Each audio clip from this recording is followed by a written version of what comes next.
do nono ano! Como é que vocês estão aí, hein? Me conta!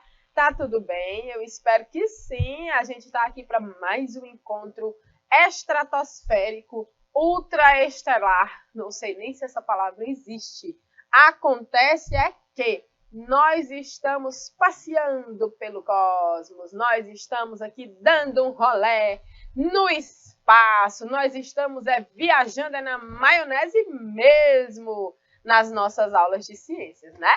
Então a gente já conheceu bastante coisa relacionada a essa ciência maravilhosa que é a astronomia. Então temos astronomia, a gente já viu a diferença entre astronomia e astrologia. Vocês lembram, né? Que essa astrologia ela é considerada uma pseudociência, não é uma ciência de verdade, né? Principalmente por conta dos métodos, mas ela traz informações interessantes que, na verdade, a gente conhece desde sempre, né? Principalmente quando a gente lembra dos nossos signos. Então, aqui temos, né, várias pessoas na nossa rotina e nós também conhecemos esse signo. E isso quer dizer o quê? Que para a astrologia, tudo que está no espaço, os planetas, as estrelas, elas têm uma influência na nossa personalidade. E isso vai casar certinho com a tua data de nascimento e a hora também. Mas quem é expert nisso é essa moça aqui do meu lado. Olha só, deixa eu ver se eu fiz errado. É aqui. Acertei.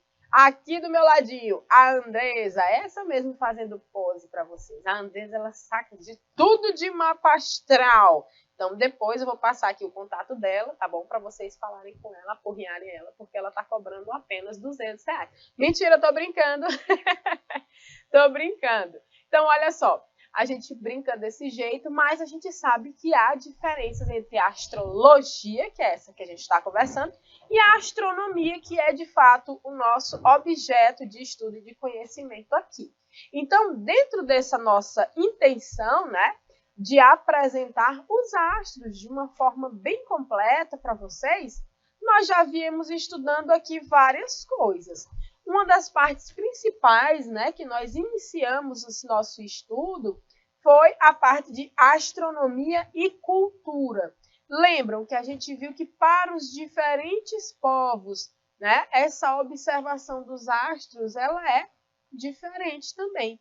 Não é porque a NASA diz que ali é a constelação do cinturão de Órion, a constelação de Órion, que eu não vou dizer bem aqui no Piauí que ali é as Três Marias. É isso. Então, todos os povos olham para os céus há tempos. Desde que gente, a gente está nessa observação.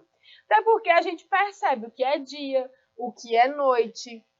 A gente percebe as mudanças, né? Durante o ano que passa o nosso clima. A gente percebe a presença, né, de corpos celestes à noite. A gente observa as estrelas, a gente observa que umas brilham mais, umas brilham de uma cor, outras brilham de outra. Tudo isso a gente está ligado, a gente está de olho, né? Uma coisa que eu achei massa quando eu era da idade de vocês, ou um pouco mais nova, né? O que também não faz tanto tempo assim, vamos combinar uma coisa. Eu tinha um professor maravilhoso, um professor de geografia, o professor João Patrício. Eu sempre falo dele nessas aulas.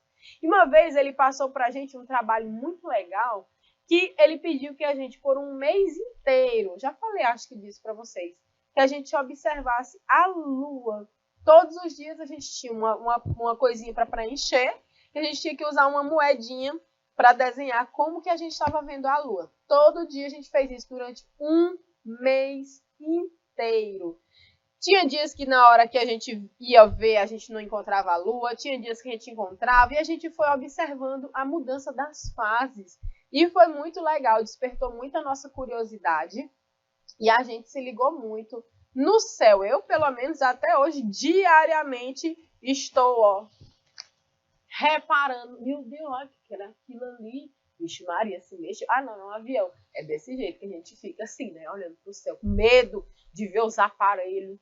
Aqui no Piauí, a gente fala aparelho, os OVNIs, né? E a gente vê também, né, tantas estrelas, a gente vê alguns planetas e às vezes a gente nem sabe que o que está brilhando ali pertinho da Lua é um planetinha, né, gente? Então a gente vai aprender também a observar isso. A gente tem software, a gente tem aplicativos que a gente baixa até no celular e consegue ver essa simulação do céu, né? Tanto durante o dia quanto durante a noite. Então, isso auxilia muito nessa nossa observação.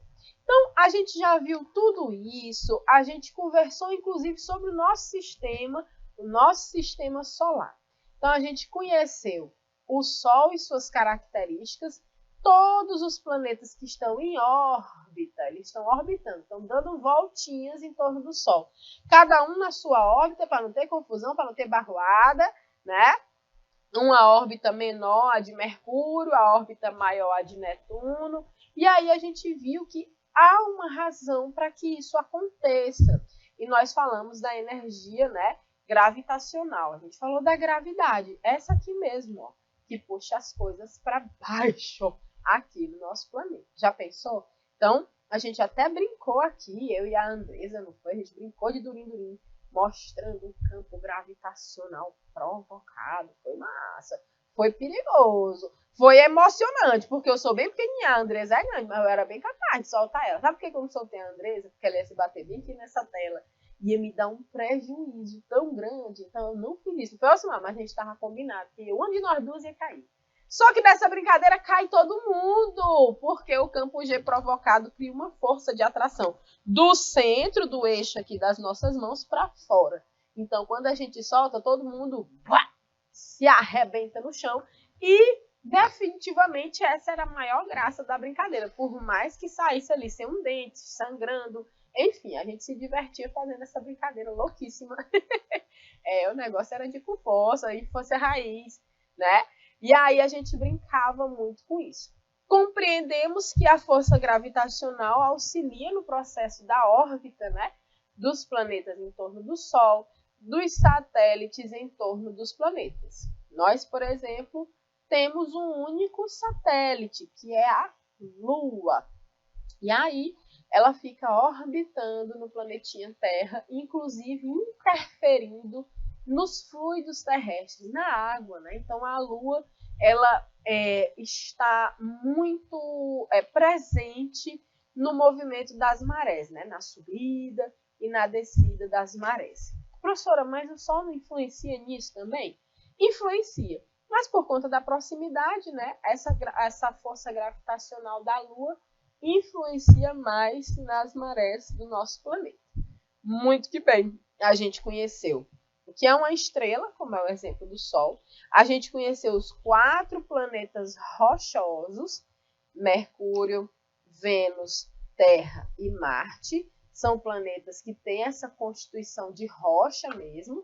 E a gente conheceu os 4 planetas gasosos, Júpiter, Saturno, Urano e Netuno. Professora, planeta gasoso, planetas feitos de gás.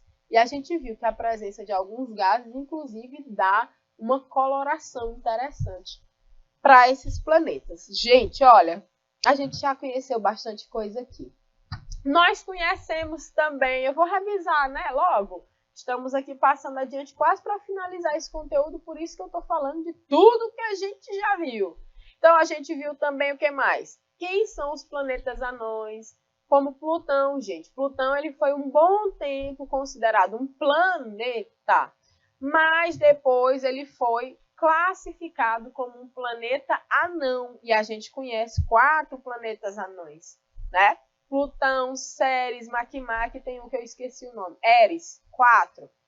4 planetinhas que não são tão grandes e que recebem a influência da gravidade, né, de outros planetas mais próximos. Então, por isso que são considerados também planetas anões, tá certo?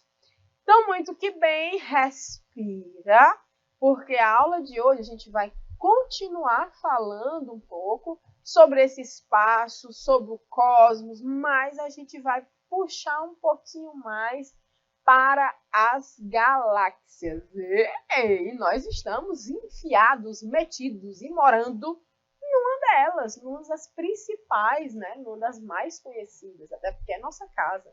Nós vamos falar da Via Láctea, mas também vamos falar de outras galáxias. Beleza, gente? Pois então, vem comigo com os nossos slides para a gente ficar por dentro de tudo que tem de bom hoje na nossa aulinha de ciências.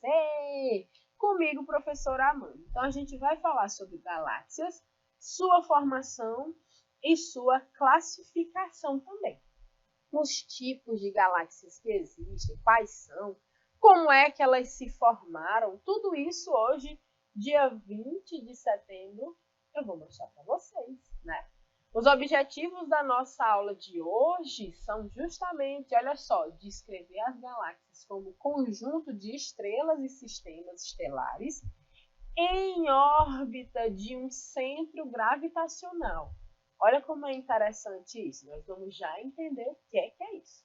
Classificar ainda e caracterizar as galáxias já conhecidas pelo meio científico. Então, já existem algumas galáxias conhecidas pela ciência e devem existir tantas outras, né?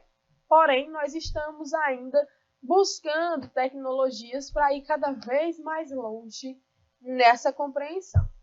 E aí nós vamos praticar, né? A gente vai sair um pouco da teoria e ir para a prática, fazendo nossas questões objetivas, nossos quiz, né? E questões discursivas e até nossos debates aqui em sala de aula. Tá certo, gente? Então, para a gente iniciar, a gente precisa conhecer aqui essa origem do universo, né? Então, o universo, como a gente conhece, ele não foi sempre que ele existiu, não. Ele tem uma certa idade, tá? Então, a teoria mais aceita para explicar como foi que surgiu o universo é a teoria do Big Bang. É a única teoria? Não. Existem teorias, inclusive, criacionistas, né? Dizendo que tudo que existe foi criado à luz de uma inteligência muito superior e que ordenou a criação de todas as coisas.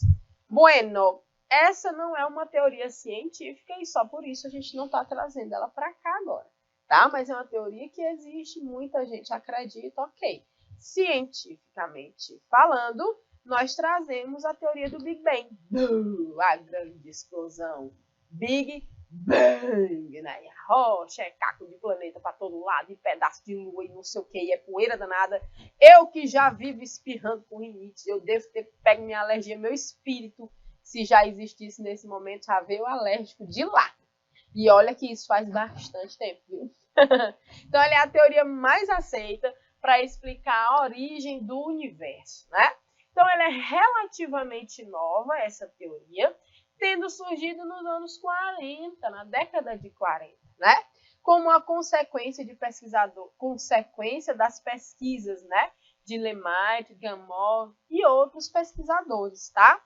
Então, graças aos trabalhos de astrônomos como Shapley, Slipher e Edwin Hubble, Hubble, inclusive, é o nome de um satélite, descobriu-se que o universo ainda está em expansão. Ó, galera, ele ainda se expande, né? Ele está aumentando de tamanho.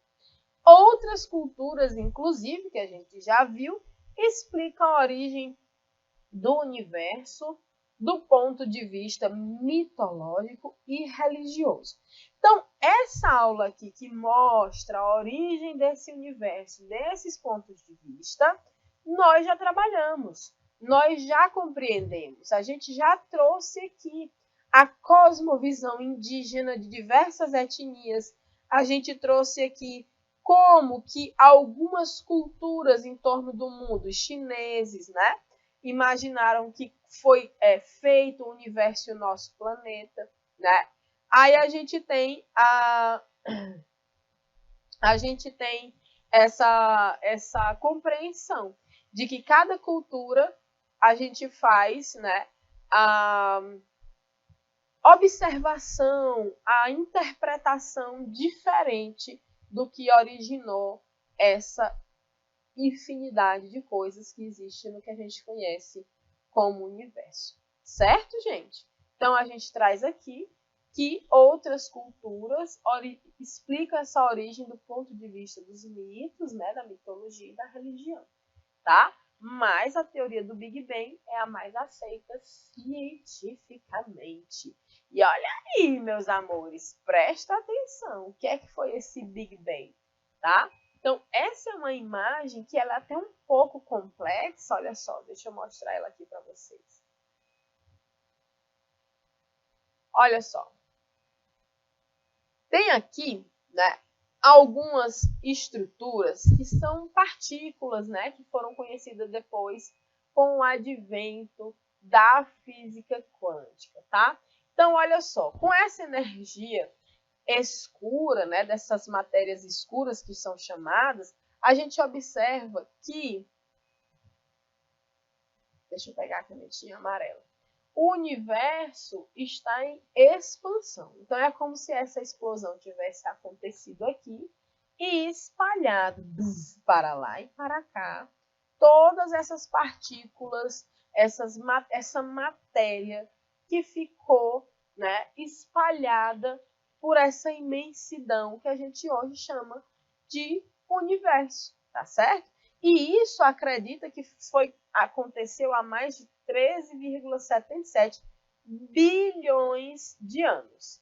Combinado, gente? Então, tem muito tempo que isso deve ter acontecido. E isso originou, né? Fez com que houvesse o desenvolvimento das galáxias, dos planetas, né? E dos sistemas planetários, como a própria, como é que a gente chama? Como o próprio sistema solar.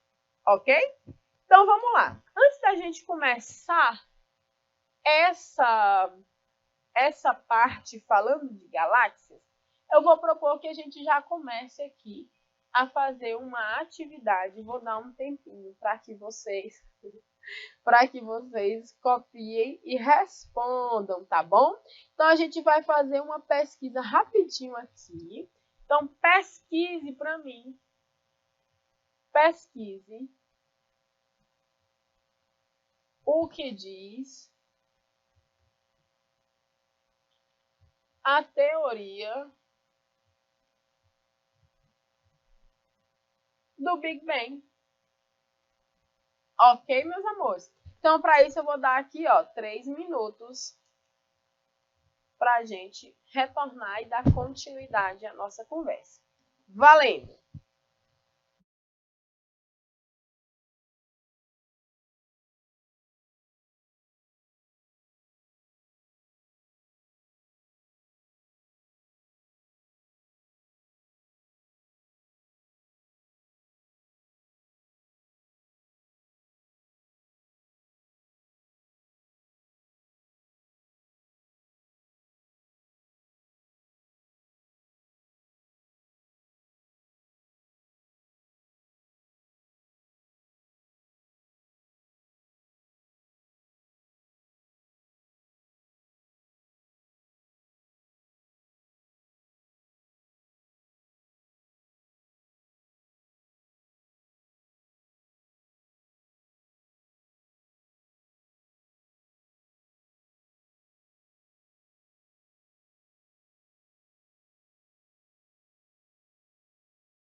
Muito bem, meus amores. Então, para quem fez, né, essa pesquisa buscando as informações acerca dessa teoria do Big Bang, vai observar que é bem interessante como se desenvolveu essa teoria, né? Então, ela é uma teoria que é dominante, né, que inclusive diz como que se deu o surgimento inicial desse universo, tá?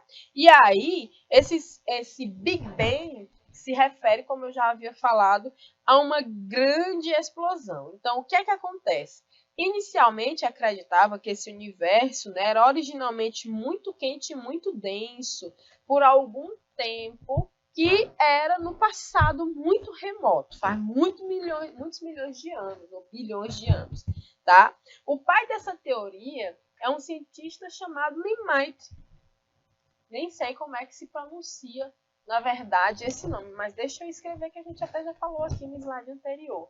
Olha só, esse aqui é o pai da teoria do Big Bang. Deixa eu pegar aqui minha canetinha.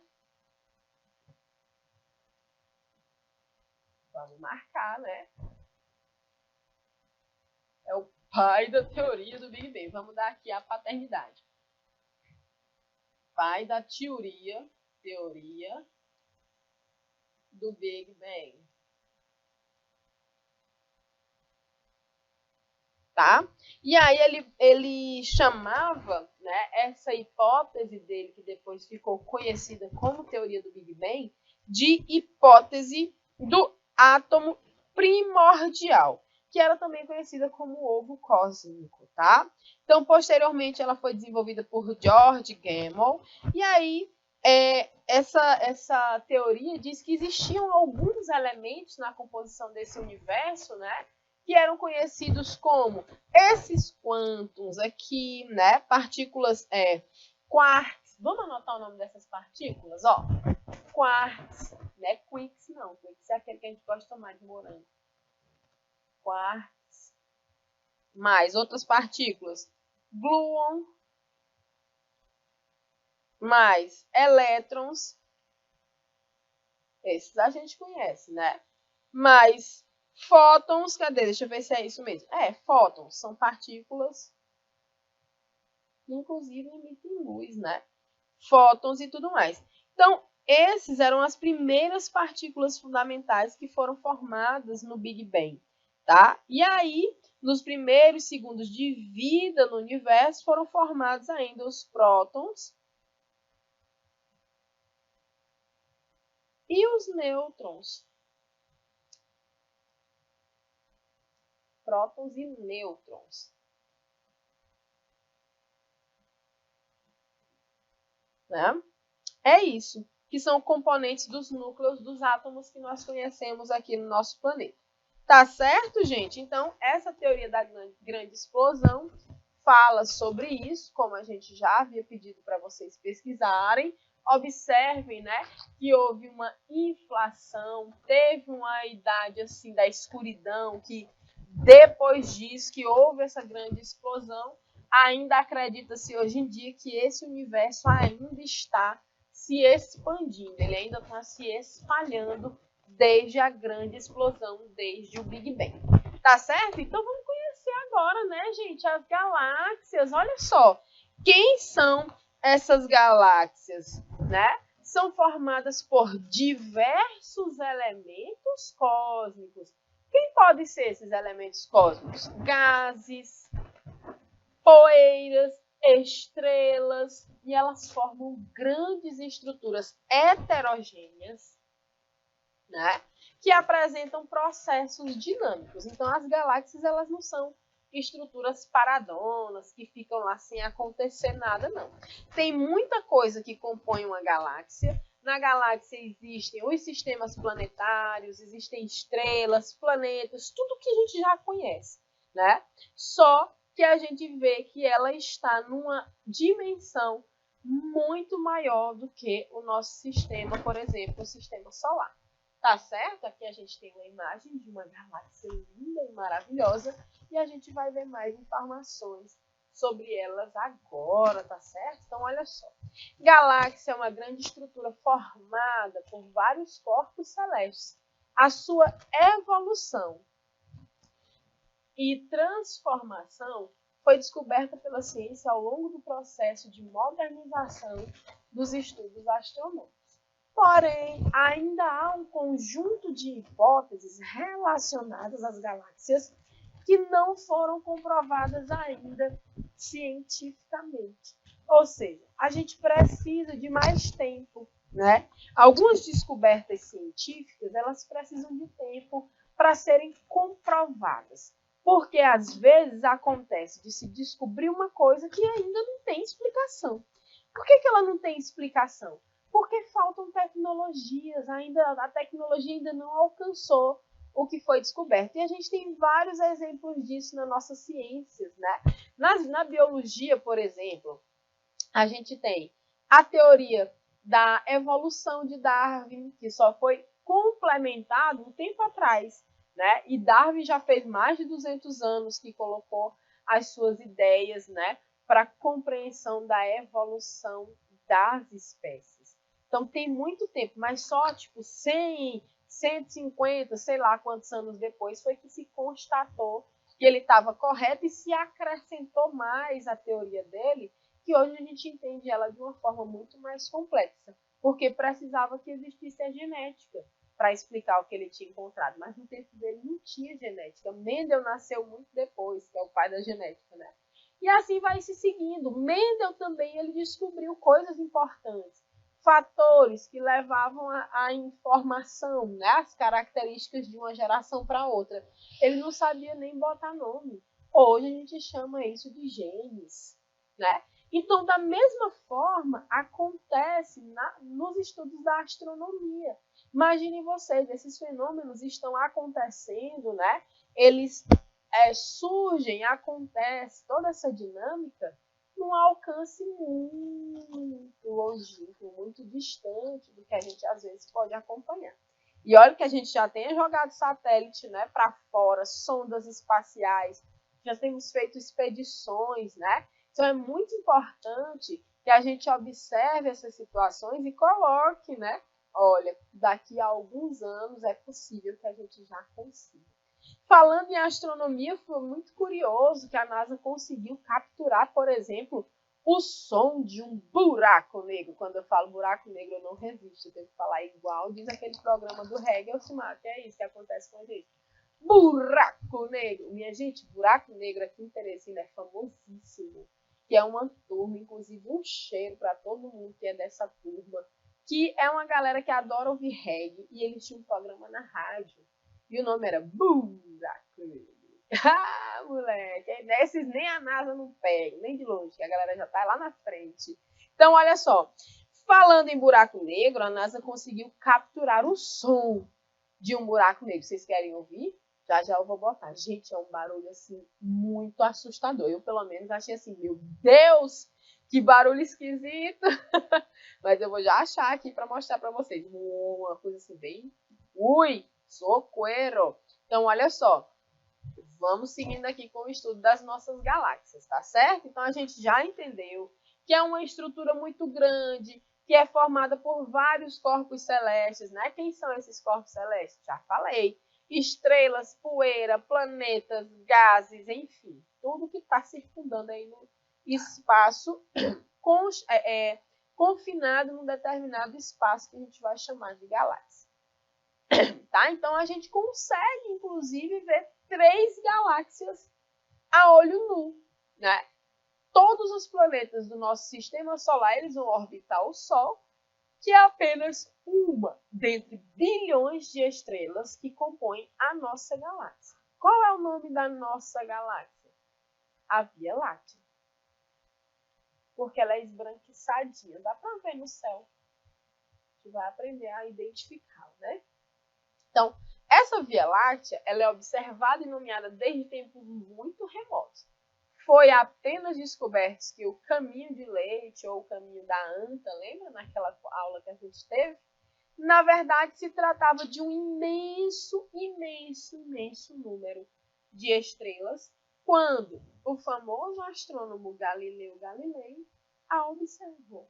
Então, olha só, vamos ver aqui esse aglomerado de estrelas, né, que formam a nossa Via Láctea, tá certo? Quando a gente vê essa faixa esbranquiçada, deixa eu pegar aqui a canetinha, só para mostrar a região onde a gente observa um pouco melhor aqui, né? Essa área mais esbranquiçadinha mostra uma parte, né, do que pode ser visto a olho nu aqui no nosso céu, tá bom? Então a gente observa que são milhões de estrelas, milhões de constelações que elas fazem parte, né, dessa nossa Via Láctea. Na imagem aparece essa região mais clara, está mostrando aí um trecho, um pedaço da Via Láctea. E aí, se eu contar para vocês que eu acabei de ver uma estrelinha aqui, que o nome dela é Alnaí. É o nome da filha de um grande amigo, né? De um casal de amigos, Alnaí. Botaram o nome da estrela na criança. Eu adorei, é linda. A filha dela é linda também. Então, tem aí a estrelinha Alnaí, tá? Então, olha só. Aqui embaixo também dá pra gente visualizar, olha só, esse conjunto, né, de estrelas, essas constelações, tá bom? Então, vamos passar adiante para a gente compreender quais são esses tipos de galáxias, tá bom? Então, vamos lá. As galáxias, elas são classificadas principalmente pelo seu formato. Então, essa classificação aqui, ela considera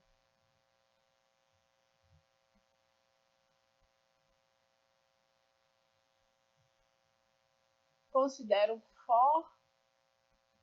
formato das galáxias, tá bom? Então, quando ela tem o formato elíptico,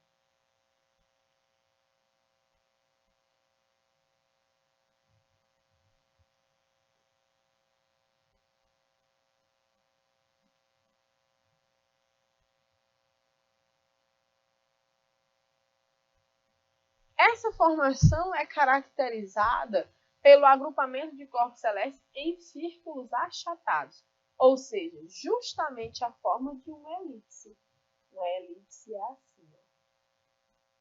Um círculo é isso aqui. Ainda está achatado esse meu. Mas a elipse é assim, nesse formato, um círculozinho achatado. Nem quando você senta numa bola.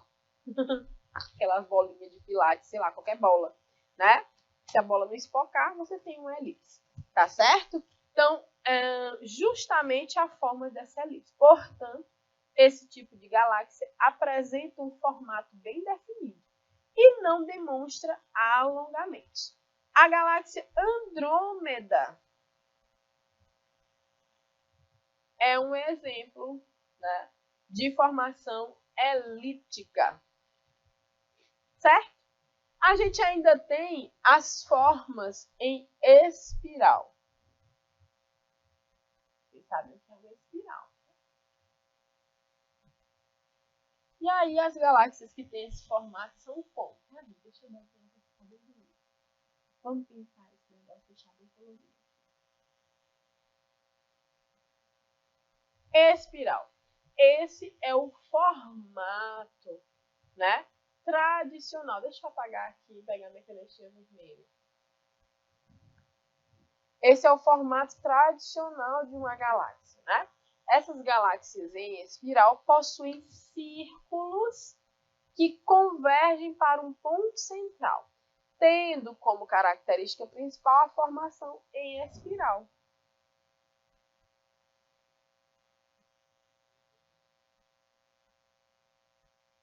Então, tem círculos que convergem para esse ponto central, tá?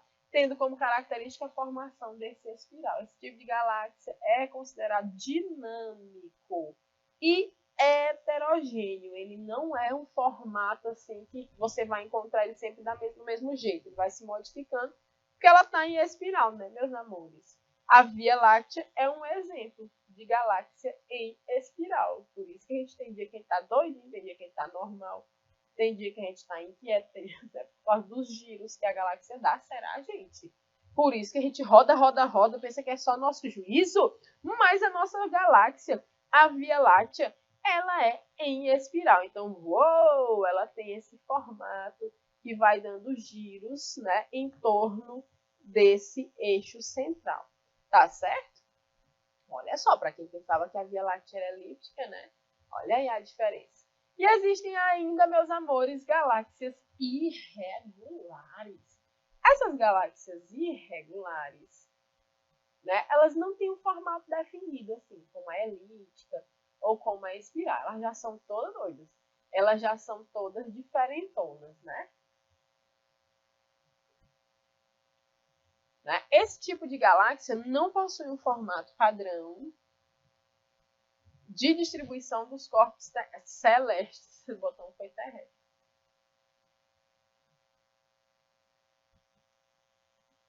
Aqui é celeste, viu? Logo, ela é considerada irregular, muitas vezes apresentando características pouco específicas em razão da espacialidade de sua composição. As pequenas nuvens de Magalhães, que eu vou já mostrar para você, são um exemplo de galáxia irregular. Beleza? Então, agora vamos fazer mais uma atividade. Vamos lá. Atividade.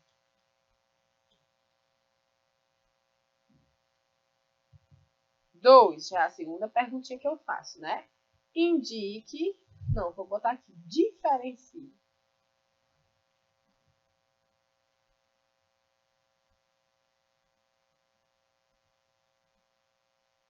As galáxias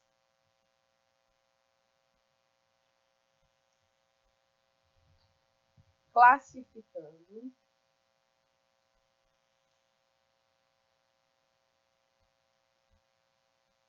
a partir, classificando-as a partir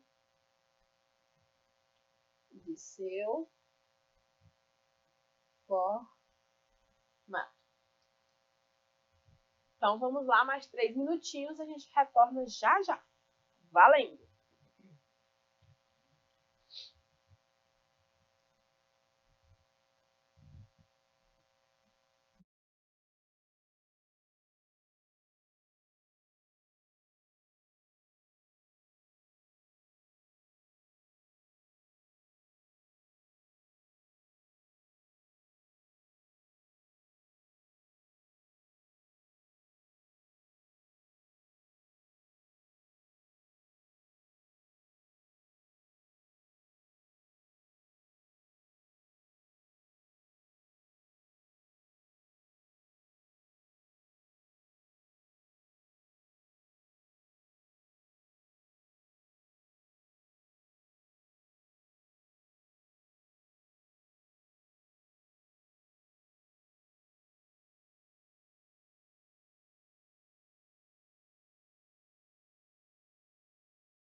Ok, gente? Então a gente vê que essa classificação, a partir do formato das galáxias, a gente diferencia elas entre elípticas, espiraladas, né, espirais, e irregulares. Tá aqui, ó.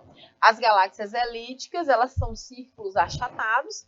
A em espiral, né, ela tem um formato mais tradicional, elas são mais frequentes, tá? Elas possuem círculos que vão converger para um ponto central, como a nossa Via Láctea, e a gente tem as galáxias de formato irregular. Então é só descrever diferenciando aqui nessa nossa segunda atividade que você já respondeu certinho, tá bom? Vamos adiante aqui, né? Vamos ver quem são essas principais galáxias. Há uma infinidade de galáxias no universo, porém a maior parte delas ainda é desconhecida pela ciência. Eita, galera, será, meu Deus do céu, que aquele povo existe? Aquele povo assim, ó. Parece com quem? Vai escrevendo aí. Vou fazer bem bonitinho. Aquele povo que tem, diz quem já viu uns que são assim, mas tem de vários formatos. Isso dizendo o povo, né? Aquele povo que é assim, ó. Ai, que bonitinho. Olha aí, Andresa, gostou? Meu tá feliz. Antenas, faltam antenas. Coisas de outros planetas são realmente bem esquisitas. Então, olha só. Será, pessoal? É muita galáxia. E eu tô perguntando para provocar vocês, hein? Tô brincando. Mas a gente realmente não tem o conhecimento de tudo que existe. Já expliquei. Temos muita tecnologia, mas ainda está muito abaixo do que seria necessário para conhecer todas as galáxias, né? Esses contatos ainda não fizemos aí com essa galera das anteninhas, tá certo? Com os nossos outros parentes. Então, a maior parte delas é desconhecida pela ciência. E aí a gente vai falar um pouquinho da nossa Via Láctea. O caminho da anta, para quem se lembra da nossa aulinha que a gente fez sobre astronomia e cultura. Então tá aí, ó, a Via Láctea. Essa é a galáxia mais estudada e mais conhecida. Por que será, hein? Por que será? É porque a gente mora nela, meu amor. Ela é a nossa casa, parte do nosso endereço. Então, em razão da sua importância para os seres terrestres, nós. Uma vez que é onde está localizada, adivinha quem? O nosso planeta Terra. Então, a Via Láctea ela é formada, dentre outros, né, corpos e astros, pelos corpos celestes que compõem o sistema solar. Mas o nosso sistema solar não é o único sistema planetário da Via Láctea. Existem outros, né? Ela tem uma estrutura complexa e muito antiga, né? Ela tem um corpo, ela é um corpo dinâmico e possui vasta extensão. Tá certo, gente? Então, a Via Láctea, que é conhecida pelos nossos povos originários como o caminho da anta, vocês se lembram? A gente, inclusive, no céu da noite, quando tá assim mesmo, aquele escuro de meter dedo no olho, como a gente fala, né? Aqui no Piauí. Conhece essa, Ismael? Escuro de meter dedo no olho.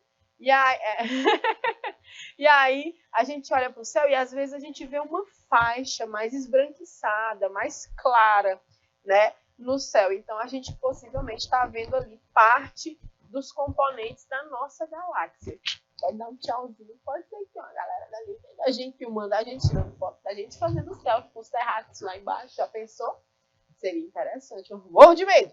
Não vê com esse negócio. Onde tá isso aí, gafanhoto, não dá certo para mim. Tá certo, gente? Então estamos falando aqui algumas características, né, da Via Láctea. E aí a gente vai conhecer mais uma galáxia, conhecida como Andrômeda.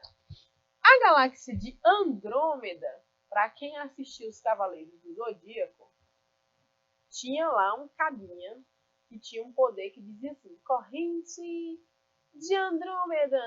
Quem lembra? Ninguém, porque vocês estão no 9º ano e eu já tenho meus 36 anos e eu assistia quando eu era criança os Cavaleiros do Zodíaco. E aí, ele era, né, era engraçado que esses cavaleiros, eles tinham poderes, né, tinham nomes, que todos eles estavam relacionados com coisas do céu, do universo, né? E aí tinha um cabinho, devia ter botado a foto dele. Como era o nome dele? Não era o Pégaso, era o irmão do Fênix. Era um que tinha o cabelinho verde, com a roupa meio rosada. Ele era fofo. Então,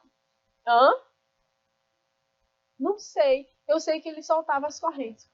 Corrente de Andrômeda. Enfim, viajando aqui nos animes, que eu adoro. Andrômeda é uma galáxia. E se vocês têm a memória boa, vocês vão lembrar que é uma galáxia de que tipo, hein? Elíptica. Ela é importante por conta da sua dimensão e ela também é próxima de nós, viu, pessoal? Ela é pertinho aqui, é a nossa vizinha. Ela tem uma proximidade com a Via Láctea. Sua estrutura ela é bem complexa. Não é o Shiryu, é o sinal. O Shiryu ele não era o corrente de Andrômeda. O Shiryu soltava a cólera do dragão. Não era. Tá aqui a maior força-tarefa para descobrir como é o nome do caboclinho da corrente de Andrômeda. Acha aí. Tu vai já achar ele. Ele andava com essa galera todinha, menino. Ele era irmão do coisa lá, do Fênix. Vamos parar a aula aqui para achar o nome dessa pessoa. Encerra tudo, para tudo e a gente só vai voltar quando tiver o nome. Vai já voltar. O Elcimar já está nas buscas ali. Nosso diretor de imagens, ele é maravilhoso. Então, olha só. A estrutura dessa nossa galáxia vizinha, chamada de Andrômeda, ela é complexa e sua constituição se dá em elipse, como a gente já viu. Então, ela tem esse formatinho aqui, ó, elíptico, né? Andrômeda apresenta dinamicidade, ela é dinâmica, ela não é uma coisa parada, ela tem movimento. É o Shun! Muito bem. Não era o Shiryu, não, era o Shun. Muito bem, é esse aí mesmo. Cavaleiro de bronze, né? Olha só. Então, o Shun, ele era a coisa mais fofa, eu adorava o cabelo verde dele e a roupa rosa, eu me identificava horrores com o Shun, adoro. Shun de Andrômeda nos Cavaleiros do Zodíaco. Não é capaz dele ser vindo, né, dessa galáxia. Galáxia de Andrômeda. Inclusive, ela é nossa vizinha. Então, é possível que ele tenha vindo de lá mesmo. Olha só. Redescobrindo aqui os desenhos animados dos nossos animes, né?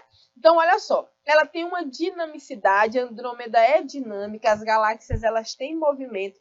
E como ela é elíptica, então ela está todo o tempo se movimentando ali, né? E alterando algumas situações. Claro que quando a gente fala de galáxia, isso leva muito tempo, né?